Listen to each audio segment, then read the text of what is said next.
সংবিধান লঙ্ঘন করে অবৈধভাবে ক্ষমতা দখলকারী ইউনূস আজকে যে দেশের অর্থনীতিকেই ধ্বংস করেছে তা নয়, দেশের ভাবমূর্তি আন্তর্জাতিকভাবে ক্ষতিগ্রস্ত করেছে।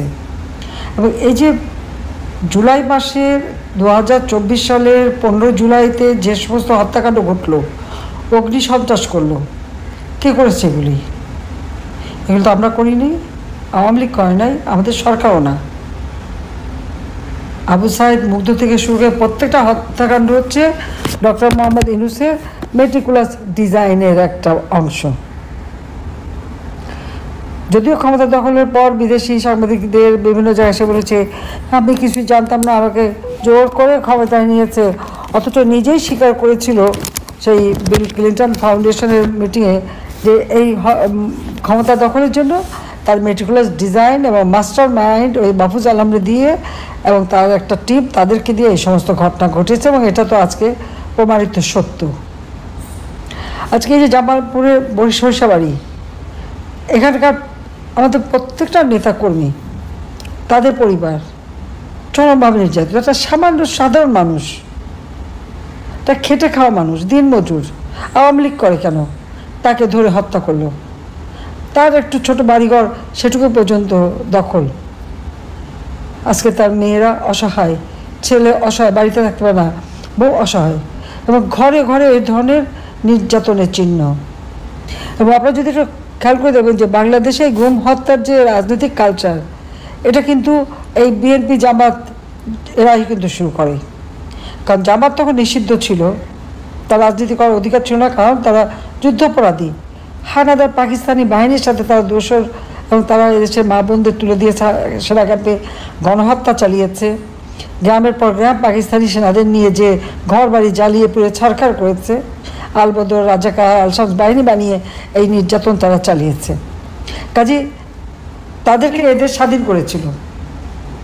70 সালের নির্বাচনেও ওই মুসলিম লীগের নেতৃত্বে 20 দলীয় জোট ছিল, কিন্তু আওয়ামী লীগ জাতির পিতা বঙ্গবন্ধু শেখ মুজিবুর রহমানের নেতৃত্বে গোটা পাকিস্তানে সংখ্যাগরিষ্ঠতা আসন লাভ করে। কাজে আওয়ামী লীগ ভেসে আসা দল না, বা 5 স্টার হোটেলে ইফতার পার্টি দিয়ে কোটি কোটি টাকা খরচ করে গঠন করা দল না। আওয়ামী লীগ মাটি মানুষের সংগঠন। আজকে গুম, খুন, হত্যা, এগুলি তো এই কালচার শুরু করেছে জিয়াউর রহমান, অনুসরণ করে গেছে খালেদা জিয়া থেকে শুরু করে সবাই।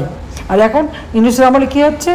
শুধু গুম খুন না, একেবারে ঘরের মধ্যে ঢুকে প্রকাশ্যে কুপিয়ে কুপিয়ে মানুষ হত্যা, প্রকাশ্যে তাদেরকে মারে। এই গত কয়েকদিন সন্দ্বীপে সেই উড়িচ্চর আলমগীর হাসান, 2 ভাই, মা মারা গেছে, জানাজা গেছে, ওই জানাজা পড়তে গেছে, সেখান থেকে বিএনপি সন্ত্রাসী ধরে নিয়ে 2 জনকে কুপিয়ে আহত করে, মৃত্যুর সাথে তারা পাঞ্জা লড়ে। এইরকম ঘটনা এটা কোথায়? ইউনিয়ন একটা উড়িচ্চর, একটা চর এলাকা। একবার চিন্তা করে দেখেন যে বাংলাদেশের কোন অঞ্চল নাই যেখানে এই বিএনপি আর শিবির মিলে আওয়ামী লীগ আর এই যে সমন্বয়ক এনসিপি আওয়ামী লীগের নেতাকর্মীদের উপর অত্যাচার করেনি। তাহলে অপরাধী কারা? খুনি কারা?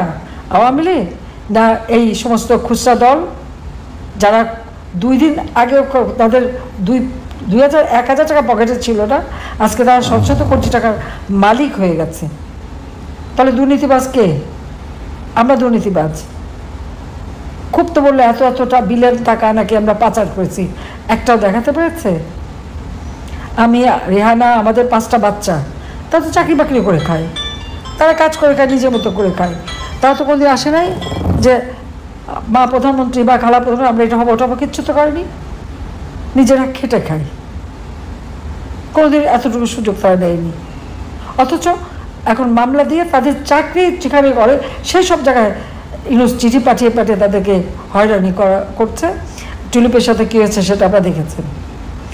শুধু আমাদের সাথে জয়ী করতে পারে, তারপরে আওয়ামী লীগের তৃণমূল পর্যায়ের মানুষের সাথে কি নির্মম অত্যাচার করে যাচ্ছে, একবার দেশের মানুষকে সেটা চিন্তা করতে হবে। আর আমি বলবো এখন অবশ্য বিদেশি দরজা অনেক বন্ধ হয়ে গেছে, কারণ মিথ্যে কথা বলে বলে ওই গ্রামীণ ব্যাংকের টাকা লুট করে, গ্রামীণ ফোনের টাকা লুট করে, গরিবের রক্তচোষা টাকা, ডিপ স্টেটের টাকা, সোরসের টাকা, ইউএসআইডের টাকা খেয়ে ইউনূস যে স্বর্গরাজ্য গড়ে তুলেছিল বিশ্বব্যাপী, আজকে সব জায়গা থেকে লাথিচাটা খেয়ে আসতেছে। দেখেন ইটালিতে গেল, প্রাইম মিনিস্টারের সাথে দেখা করতে চেয়েছে, আর তার ওই যে কী জানি প্রেস সেক্রেটারি একজন আছে, যাকে সবাই ডাস্টবিন শফিক বলে, এখন আর তার মুখে কথা নেই। কিন্তু তার প্রেস থেকে বলে দেওয়া হয়েছিল উনি সেখানে দাওয়াতে যাচ্ছেন, দেখা হবে। কি হলো? মেয়রের সাথে দেখা করেছে। আবার সেখানে তার স্বার্থ আছে। শুনেছি ইউনুসের নাকি ওখানে বিরাট একটা কি বাড়ি কিনে রিসোর্ট করেছে, যখন তার ভালো সম্পত্তি আছে। তবে তার ঠিকানাটা খুঁজে বের করতে হবে। আমি অলরেডি এটা ওদেরকে বলছি যে খুঁজে বের করতে। কাজে আজকে আওয়ামী লীগ যা কিছু করেছে জনগণের কল্যাণে করেছে, জনগণের মঙ্গলে করেছে। আওয়ামী লীগ গুম খুন করে নাই। গুম খুন ওই ইউনুস বাহিনীরা নিজেরাই করেছে। সব দোষ এখন আওয়ামী লীগের।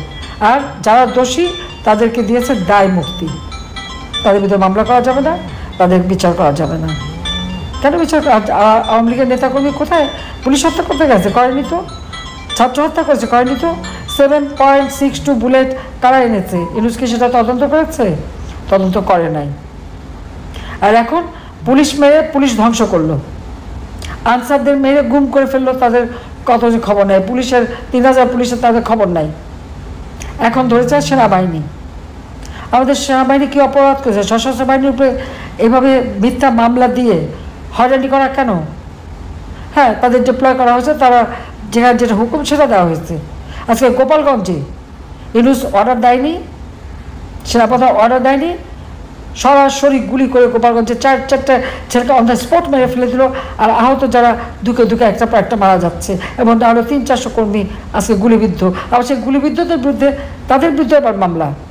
তাহলে ওই সেনাবাহিনীর সদস্যরা যারা গুলি করার হুকুম দিল এবং যারা গেল, তাদের বিরুদ্ধে তো কোনো মামলা হয় না।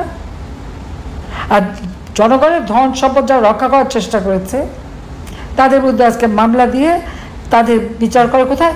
আইসিটি। 1973 সালে যেটা যুদ্ধাপরাধীদের বিচারের জন্য যে আদালত গঠন করা হয়েছিল, আজকে সেই আদালতে বিচার হবে যারা আবার স্বাধীনতা সার্বভৌমত্ব রক্ষা করে তাদের। আর বিচার করবে কে? ওই যুদ্ধাপরাধীরা। ওই কোর্টে তো তার চেয়ারম্যান জামাত, চিফ প্রসিকিউটর জামাত, অন্যান্য প্রসিকিউটর সবাই জামাত। ওরা তো জামাতের একটা আদালত বসিয়ে দিয়েছে ইউনুস। ওরা তো জঙ্গিদের আদালত। সেখানে আমাদের আওয়ামী লীগের সব নেতাকর্মী, মুক্তিযোদ্ধা, এখন আমাদের সেনা সদস্য, পুলিশের আইজি সহ পুলিশ তাদের বিচার হচ্ছে। কত বড় অডাসিটি! আমাদের এই বিচারের বিরুদ্ধে এই আদালত বসার কোনো এখতিয়ার নাই, কারণ সংশোধন করে করে ওই আদালত আর সেই আদালত নাই। ওটা এখন জঙ্গিদের কারখানা হয়ে গেছে। কোনো কোনদিন ন্যায় বিচার হবে না। কাজে এর বিরুদ্ধে প্রত্যেকটা মানুষকে, এবং এই যে হত্যাকাণ্ড যারা ঘটাচ্ছে, আপনাদের ঘর বাড়ি যারা পুড়িয়েছে, যারা আপনাদের উপরে হামলা করেছে, আহত করেছে, হত্যা করেছে, তাদের প্রত্যেকের নাম ঠিকানা সব একবারে রেডি করে রাখেন। এবং আওয়ামী লীগ ভেসে আসে নাই, কারণ আমাদের জনগণ আমাদের সাথে আছে। আর আমাদের শক্তি জনগণ। আওয়ামী লীগ কোনোদিন বন্দুকের নল দিয়ে ক্ষমতা আসে নাই, চক্রান্ত করে ক্ষমতা আসে নাই। আওয়ামী লীগ যতবার ক্ষমতা চায়, 9 বার জনগণের ভোটে নির্বাচিত হয়ে আওয়ামী লীগ প্রতিষ্ঠার লগ্ন থেকে, সেই 1954 সাল থেকে 9 বার সরকার গঠন করেছে জনগণের ভোটে। আর আর যারা এখন পার্টি যে করে দেখা যায়, সব তো ষড়যন্ত্র করে আসছে। ইউনুস তো বড় ষড়যন্ত্রকারী। ওর দরজা তো আন্তর্জাতিকভাবে বন্ধ। ফ্রান্সে নাকি ভিসা পায় না। আজকে একটা নিউজে পড়লাম, আমেরিকায় যে ট্রাম্পের সাথে সাক্ষাৎ করবেন সেটাও সুবিধা হয় নাই। কোথায় কেন ফটো, ওটাও তো এমনি রুটিন ফটো তোলে, তাও ফটো কিনা তাও সবাই সন্দেহ প্রকাশ করছে। তো যেখানে যাচ্ছে তারা সেই মিথ্যা কথা বলে যে একটা তৈরি করেছিল, সেটা এখন নাই। কাজে এর হাত থেকে একটা দুর্নীতিবাজ জঙ্গিদের ছেড়ে দিয়েছে, আওয়ামী লীগের নেতাকর্মী জেলে দিয়ে তাদের বিরুদ্ধে মামলা দেয়। আর হলি আর্টিজেনে যে আসামি ছিল, যে এর সঙ্গে জড়িত, সে এখন লম্বা লম্বা কথা বলে, বড় বড় কথা শোনায়। হ্যাঁ, ডিজিটাল বাংলাদেশ করতে সেই সুযোগ নেয়। কাজে আমাদের এর বিরুদ্ধে এখন রুখে দাঁড়াতে হবে, সময় এসে গেছে। হামলা মামলা দিয়ে আওয়ামী লীগকে যে দমিয়ে রাখা যায় না, সেটাই আমাদের প্রমাণ করতে হবে। আমি তো আছি, যে মানে বেঁচে গেছি। 5ই আগস্ট তার প্ল্যানই ছিল আমাদেরকে হত্যা করা, কারণ সেটা চরম দুর্নীতিবাজ। ইউনুসের বিরুদ্ধে দুর্নীতি দমন কমিশনে 5-6টা মামলা ছিল। ট্যাক্স ফাঁকি দেওয়ার মামলা, লেবারদের অর্থ আত্মসাৎ করার জন্য লেবার কোর্টে সাজাপ্রাপ্ত দণ্ডিত আসামি হচ্ছে ডক্টর মোহাম্মদ ইউনুস। লেবারের অর্থ আত্মসাৎ করা, কৃষকের পেটে লাথি মারছে, সারের দাম বাড়িয়ে দিয়ে কৃষক তার উৎপাদিত পণ্যের দাম পায় না। জিনিসপত্রের দাম বেড়ে গেছে। রোহিঙ্গাদের ফেরত পাঠানোর কথা দিয়েছিল, তারা নাকি ঈদ করবে, এখন আরও 2.5 লক্ষ ঢুকে গেছে, 1.5 লক্ষ নিবন্ধিত। একটা জিনিসও তো রাখতে পারে, আর দেশ বিক্রি করে দিয়ে আমাদের সব কিছু বেচে দিয়ে ক্ষমতায় থাকার চেষ্টা। কাজে এর হাত থেকে দেশকে মুক্ত করতে হবে, সবাইকে ঐক্যবদ্ধ হতে হবে। ওই কথা বলতে গেলেই ওর বিরুদ্ধে ওগুলি বন্ধ করতে হবে। যে যেখানে যেভাবে আছেন সেভাবে তাকে কাজ করে যেতে হবে। একবার জনগণের সাথে নিয়ে রুখে দেওয়ার ওরা কিচ্ছু করতে পারবে না। ওদের কাছে অনেক অবৈধ অস্ত্র আছে আমরা জানি, কিন্তু জনগণের শক্তি তার থেকে বেশি। ওদের যদি অস্ত্র থাকে, আমাদের নৌকার বইটা আছে, লগি বইটা আছে, সব কিছু আছে, এটা মাথায় রাখতে হবে। কাজে সবাই ঐক্যবদ্ধ হবেন। বাঁশের লাঠি আছে, বইটা আছে, আবার চিন্তা কিসের। কাজে আমরা জনগণকে সাথে নিয়ে এদের পতন ঘটিয়ে বাংলাদেশে গণতন্ত্র ফিরিয়ে আনবো।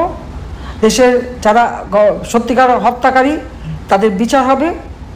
আর ওই সেনা সদস্য, পুলিশ এবং আওয়ামী লীগের অগণিত নেতাকর্মী প্রত্যেকের মামলা প্রত্যাহার করতে হবে। যারা বন্দী তাদের মুক্তি দিতে হবে। যারা প্রকৃত অগ্নিসন্ত্রাসী এবং পুলিশ এবং আওয়ামী লীগ সংখ্যালঘু হত্যাকারী, আইনজীবী হত্যাকারী, সাংবাদিক হত্যাকারী, তাদের বিচার হবে বাংলাদেশে। আপনারা জনগণের পাশে যান। জনগণই আমাদের একমাত্র শক্তি। আর জনগণের কল্যাণ জন্য খুব সাধারণ মানুষ অনেক কষ্টে আছে। আমরা তো খাদ্য স্বয়ংসম্পূর্ণতা অর্জন করেছিলাম। আমরা তো রোগে বিনা পয়সায় চিকিৎসা করতাম, 30 প্রকার ওষুধ দিতাম কমিউনিটি ক্লিনিক দিয়ে। আমরা ঘরে ঘরে বিদ্যুৎ দিয়েছি। আজকে সে সব ঘর অন্ধকার করে দিচ্ছে। কাজে এর হাত থেকে দেশকে রক্ষা করে আবার জনগণের প্রত্যেক ঘরে আলো জ্বলবো। আবার দেশের মানুষ খেয়ে পড়ে সুখে শান্তিতে থাকবে। মানুষের ঘরে আজকে নিরাপত্তা নাই। আওয়ামী লীগ আসলে নিরাপত্তা দেবে, নিরাপদে ঘরে ঘুমাতে পারবে, চলতে পারবে। দেশে ন্যায় বিচার প্রতিষ্ঠা হবে, গণতান্ত্রিক ধারা অব্যাহত হবে গণতন্ত্র ফিরিয়ে আনার জন্য। আর এই যে জঙ্গি ফ্যাসিস্ট ইউনূস আওয়ামী লীগের কার্যক্রম নিষিদ্ধ করে, ছাত্রলীগ নিষিদ্ধ করে, নিবন্ধন বাতিল করে, আওয়ামী লীগ বাদ দিয়ে ইলেকশন করবে। ঠিক আছে, কীভাবে ইলেকশন করে আমরাও দেখে নেব। জনগণই ভোটার, এটা তাদের মনে রাখতে হবে। চুরি করে কত দূর যাবে, কত ভোট চুরি করবে আমরা দেখব। ডাকসু চুরি করেছে, কিন্তু সব জায়গায় চুরি করা কাটবে না। কাজে সবাই জনগণই ভোটের মালিক, এই কথা মনে রেখে সবাই ঐক্যবদ্ধ হন। ইনশাআল্লাহ জনতার জয় হবেই হবে। জয় বাংলা, জয় বঙ্গবন্ধু, বাংলাদেশ চিরজীবী হোক। খোদা হাফেজ।